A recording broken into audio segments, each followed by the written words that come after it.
All right, everyone.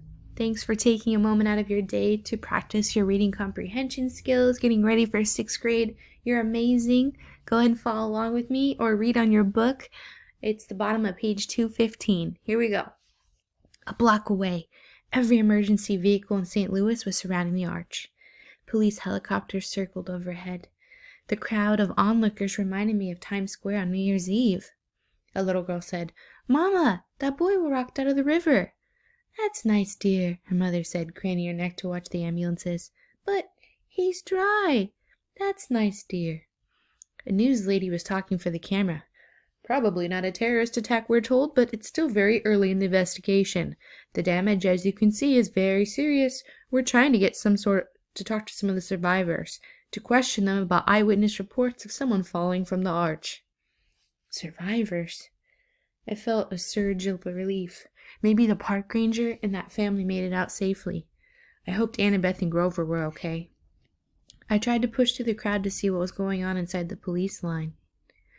"An adolescent boy," another reporter was saying. "Channel 5 has learned that surveillance camera show an adolescent boy going wild on the observation deck, somehow setting off this freak explosion. Hard to believe, John, but that's what we're hearing. Again, no confirmed fatalities." I backed away, trying to keep my head down. I had to go a long way around the police perimeter. Uniformed officers and news reporters were everywhere. I almost lost hope of ever finding Annabeth and Grover when a familiar voice bleated, "Percy!" I turned around and got tackled by Grover's bear hug or goat hug. He said, "We thought you'd gone to Hades the hard way." Annabeth stood behind him trying to look angry, but even she seemed relieved to see me. "We can't leave you alone for 5 minutes. What happened?" I sort of fell. "Percy, 630 feet?" Behind us, a cop shouted, "Gangway!" The crowd parted, and a couple of paramedics hustled out, rolling a woman on the stretcher. I recognized her immediately as the mother of the little boy who'd been on the observation deck. She was saying, "And then this huge dog, this huge fire-breathing chihuahua." "Okay, ma'am," the paramedic said. "Just calm down. Your family's fine. The medication's starting to kick in." "I'm not crazy. This boy jumped out of the hole and the monster disappeared." Then she saw me. "There he is. That's the boy." I turned quickly and pulled Annabeth and Grover after me. We disappeared into the crowd. "What's going on?" Annabeth demanded. "Was she talking about the chihuahua on the elevator?" I told them the whole story of the chimera, Echidna, my high dive act, and the underwater lady's message. "Whoa," said Grover. "We've got to get you to Santa Monica. You can't ignore a summons from your dad." Before Annabeth could respond, we passed another reporter doing a news break, and I almost froze in my tracks when he said, "Percy Jackson, that's right, Dan. Channel 12 has learned that the boy who may have caused this explosion fits the description of a young man wanted by authorities for a serious New Jersey bus accident 3 days ago, and the boy is believed to be traveling west. For our viewers at home, here's a photo of Percy Jackson." We ducked around the news van and slipped into the alley. "First things first," I told Grover. "We've got to get out of this town." Somehow we made it back to the Amtrak without getting spotted. We got on board the train just before it pulled out for Denver. The train trundled west as darkness fell, police lights still pulsing against the St. Louis skyline behind us. Chapter 15. A God Buys Us Cheeseburgers. The next afternoon, June 14th, 7 days before the solstice, our train rolled into Denver. We hadn't eaten since the night before in the dining car somewhere in Kansas. We hadn't taken a shower since Half-Blood Hill, and I was sure that was obvious. "Let's try to contact Sharon," Annabeth said. "I want to tell him about your talk with the river spirits." "We can't use our phones, right?" "I'm not talking about phones." We wandered through downtown for half an hour, though I wasn't sure what Annabeth was looking for. The air was dry and hot, which felt weird after the humidity of St. Louis. Everywhere we turned, the Rocky Mountains seemed to be staring at me like a tidal wave about to crash into the city. Finally, we found an empty do-it-yourself car wash. We veered toward the stall, farthest from the street, keeping our eyes open for the patrol cars. We were 3 adolescents hanging at a car wash without a car. Any cop worth his donuts would figure we were up to no good. "What exactly are we doing?" I asked, as Grover took out the spray gun. "It's 70 cents, he grumbled. "I only got 2 quarters left. Annabeth?" "Don't look at me. The dining car wiped me out." I fished out my last bit of change and passed Grover a quarter, which left me 2 nickels and 1 drama from Medusa's place. "Excellent," Grover said. "We could do it with the spray bottle, of course, but the connection isn't as good, and my arms get tired of pumping." "What are you talking about?" He fed the quarters and set the knob to fine mist.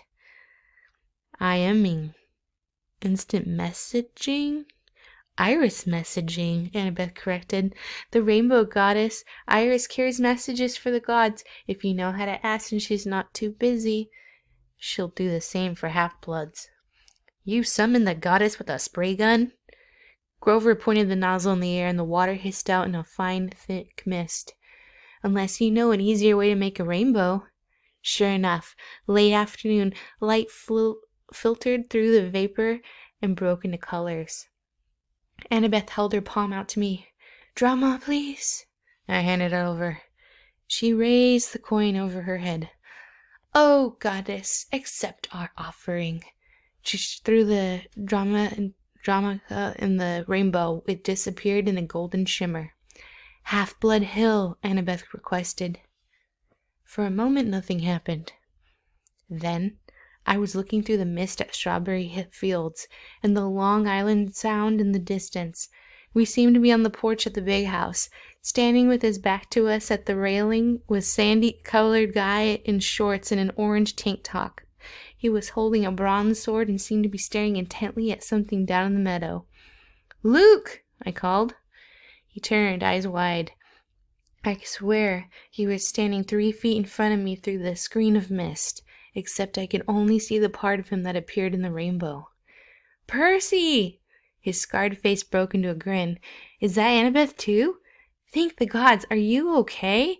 "We're, fine," Annabeth stammered.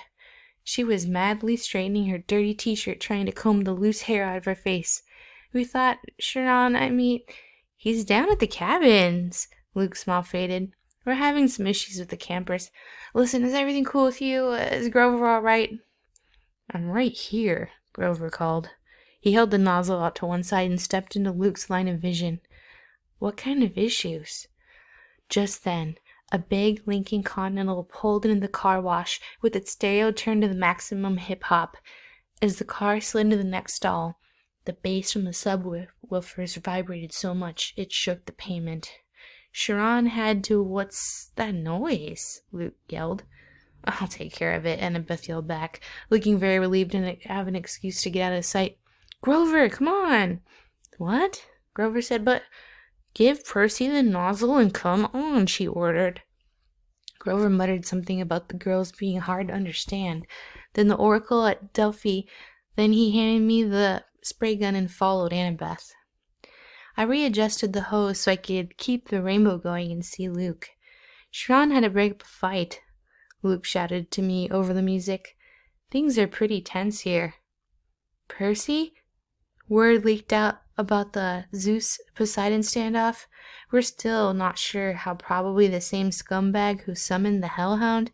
Now the campers are starting to take sides. It's shaping up like the Trojan War all over again. Aphrodite, Ares, and Apollo are backing Poseidon more or less. Athena's backing Zeus.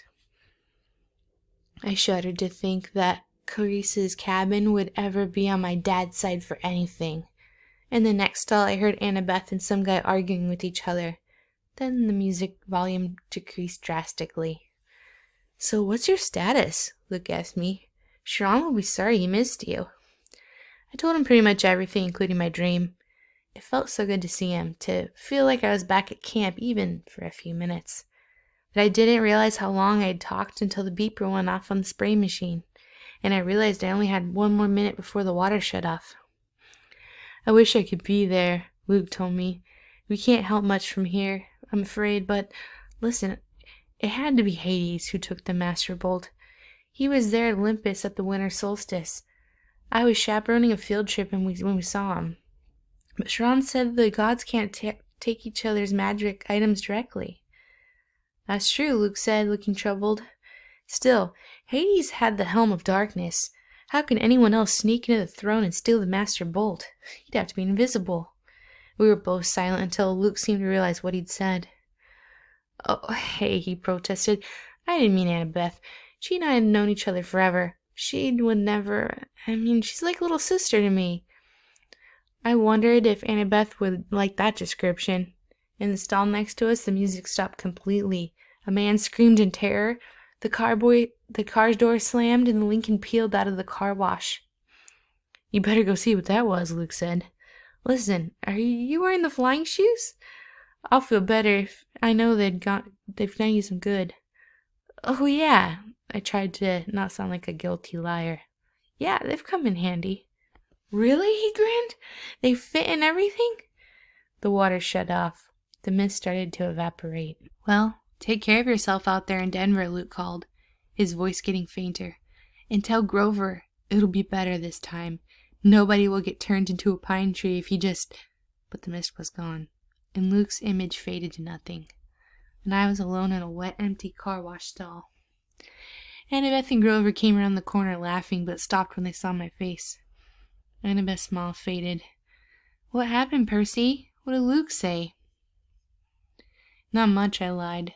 My stomach feeling as empty as the Big Three cabin. Come on, let's find some dinner.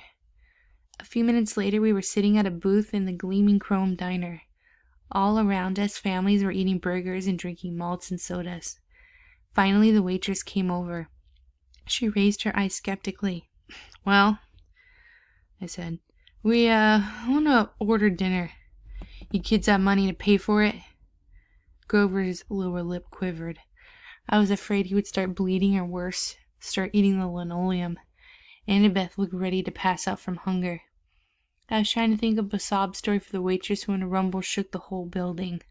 A motorcycle the size of a baby elephant had pulled up to the curb. All conversation in the diner stopped. The motorcycle's headlight glared red. Its gas tank had flames painted on it, and a shotgun holster riveted to either side, complete with shotguns. The seat was leather, but leather that looked like, well, Caucasian human skin. The guy on the bike would have made a pro wrestler run for mama. He was dressed in a red muscle shirt and black jeans and a black leather duster with the hunting knife strapped to the side. He wore red wraparound shades, and he had the cruelest, most brutal face I'd ever seen. Handsome, I guess, but wicked with the oily black crew cut and cheeks that were scarred from many, many fights. The weird thing was, it felt like I'd seen his face somewhere before. As he walked into the diner, a hot, dry wind blew through the place. All the people rose as if they were hypnotized, but the biker waved his hands dismissively, and they all sat down again. Everybody went back to their conversations. The waitress blinked as if someone had just pressed the rewind button on her brain. She asked us again, "You kids have money to pay for it?" The biker said, "It's on me." He slid into our booth, which was way too small for him, and crowded Annabeth against the window. He looked up at the waitress who was gaping at him and said, "Are you still here?" He pointed at her, and then she stiffened. She turned as if she'd been spun around and marched back towards the kitchen. The biker looked at me. I couldn't see his eyes behind the red shades, but bad feelings started boiling in my stomach. Anger, resentment, bitterness. I wanted to hit a wall. I wanted to pick a fight with somebody. Who did this guy think he was? He gave me a wicked grin. "It's your old seaweeds kid, huh?" I should have been surprised or scared, but instead I felt like I was looking at my stepdad, Gabe. I wanted to rip this guy's head off. "What's it to you?" Annabeth's eyes flashed a warning. "Percy, this is..." The biker raised his hand. "It's okay," he said. "I don't mind a little attitude, long as you remember who's the boss. You know who I am, little cousin?" Then it struck me why this guy looked familiar. He had the same vicious sneer as some of the kids at Half-Blood, the ones from Camp 5.